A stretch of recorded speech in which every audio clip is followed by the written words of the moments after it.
welcome to our program from Soka University of America, Allison Johnson. Welcome to the program. You guys have a big recital coming up, but for folks who don't know about Soka University, you guys are over in Aliso Viejo. Tell us a little bit about the university itself.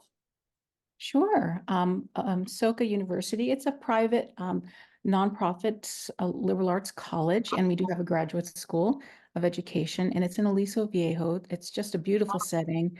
It's a lovely place, and I've taught there for over 10 years, and I frankly I never want to leave. It's a very lovely place. You're like one of the students that just don't ever want to leave, but luckily you got a job there, so you Yes, don't have to anymore, right? exactly. So this recital that you guys put on, this is the 11th annual. Do you know what the history of it? Like, how did it all start? Just like the desire to kind of do a performance for the community? I think it did. I think the students were, we engage with the students all year and we love to present their works and see them through to the end of the year. And I couldn't tell you the exact impetus. I think we just wanted to share things we love to play and we love to sing and perform. And a lot of us are composers and arrangers. And, we did it one year and it was kind of it was a big hit, so to speak. And so we just thought, yeah, we'll do it every year. Invite the community. Now, I've been to performances at other colleges where sometimes the faculty are involved in the performance and the students, they play together, they play their own specialty feature thing. Is that a little bit of what you guys are going to be doing? Well, for this, it's just faculty. The night before we really feature our students at the year-end recital. And this one is just faculty and often friends of faculty. For example, we have Alfred who plays trumpet. He brings in his brass ensemble. We bring in our friends who are also musicians. And it's a treat for us, and it's kind of an offering to the students, the faculty, the community. Okay, so inspiration, a little bit of inspiration in there as well. Now, there's some original pieces in this as well, right? That were composed by faculty. Yes, several of us are composers on the faculty. I know Michael Golden, who plays piano, has a couple of his original pieces. Mina Choi, also a pianist, has some of hers, and I have as well a song from one of my musicals. And everyone is very creative. So besides being performers, composers, they're also arrangers, music directors, conductors.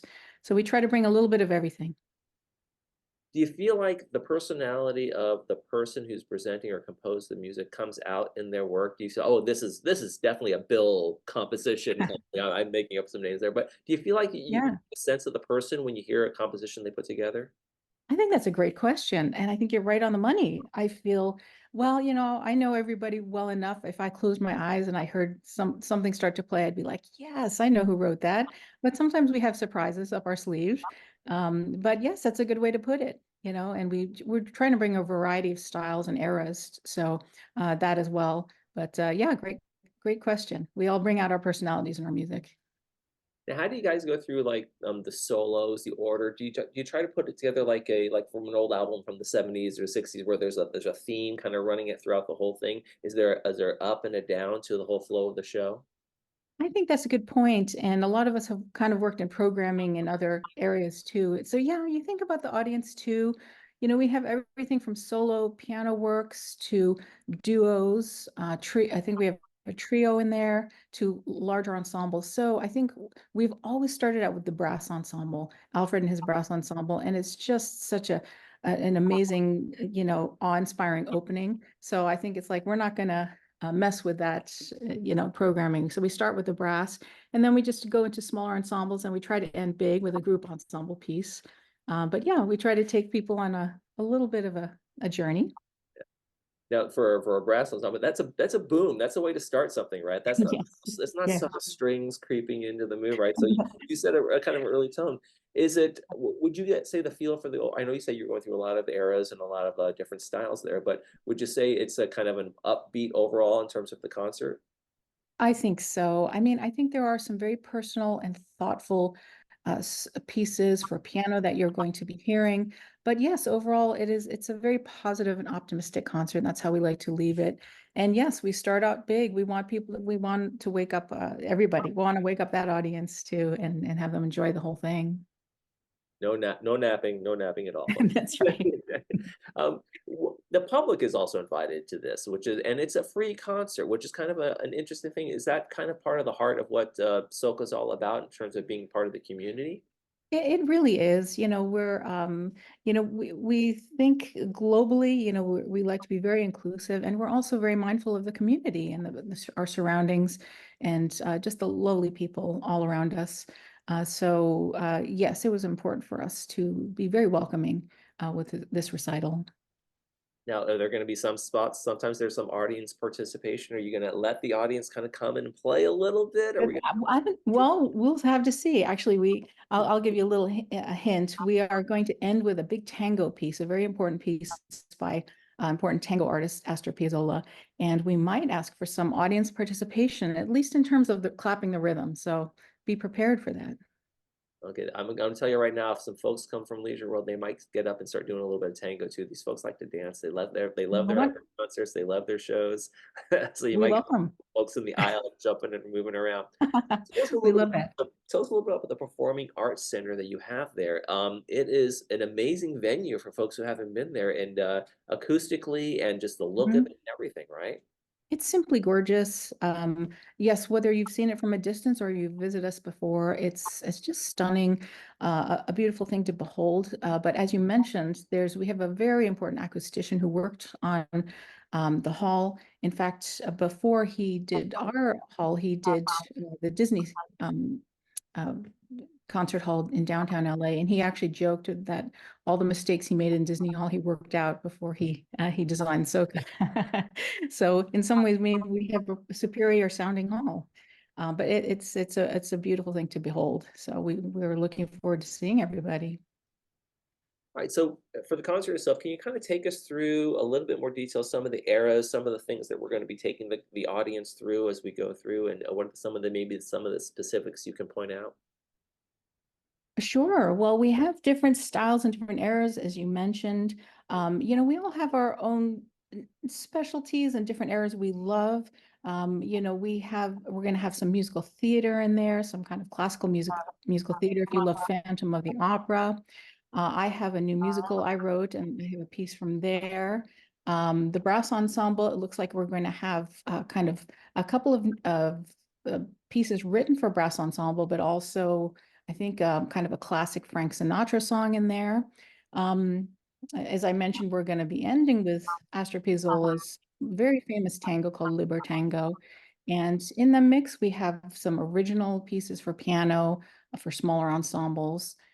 So we have a lot to offer. Oh, I think there's actually going to be one of the themes from Cinema Paradiso, the love theme from there. So if you're a fan of that movie, you're going to hear a little movie music. So all across the board, some classics, musical theater, film music, originals. Yeah, I noticed you had So one called Polka Dots and Moonbeams. I'm already liking that. That's a yes, fun one right I there. think yeah, that's the Frank Sinatra song. I recognize that name, and then I looked it up. I'm like, yes, I know that classic song. So I think it'll be a lot of fun. What's it take to prep for something like this in terms of the rehearsal time and the organization? Is this months of planning to get to this point where you guys are ready to perform here?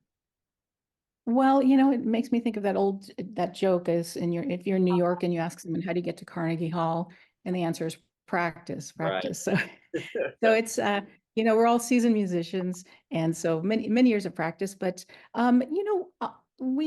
we're always aware that we're going to do this at the end of the term in May, and so I think in the back of our minds we're thinking, what would we like to contribute this year? So I'm sure for weeks we're thinking what works well.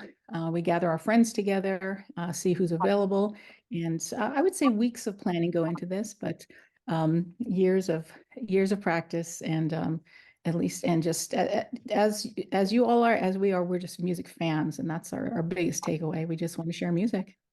We'll talk about the stuff that you've composed. Do you sometimes feel a little bit precious or a little bit like this is my baby when you present your own composition and say, okay, here's where I want to go with this? Is there a sense of ownership to that? I think that's fair to say. I was talking with my students the other day, and sometimes, I just asked them to revisit something they wrote earlier in the term, and they get a little cringy about, oh, I can't believe I wrote that. And I'm like, look, welcome to the club, something we wrote years ago. We hear it again. We're just a little cringy, but you just have to power through and it's about sharing your artistic effort, and that trumps everything else. So I think you just have and just to have the chance to share our musical works is an honor. So we're just grateful to do it. Right. And so after you've performed one of your pieces and when you get through this concert, what do you get a sense of in terms of the community and the accomplishment? Is it like just a relief? Oh my gosh, there's enough of that, or is it kind of like you really like, oh man, I could do this tomorrow night?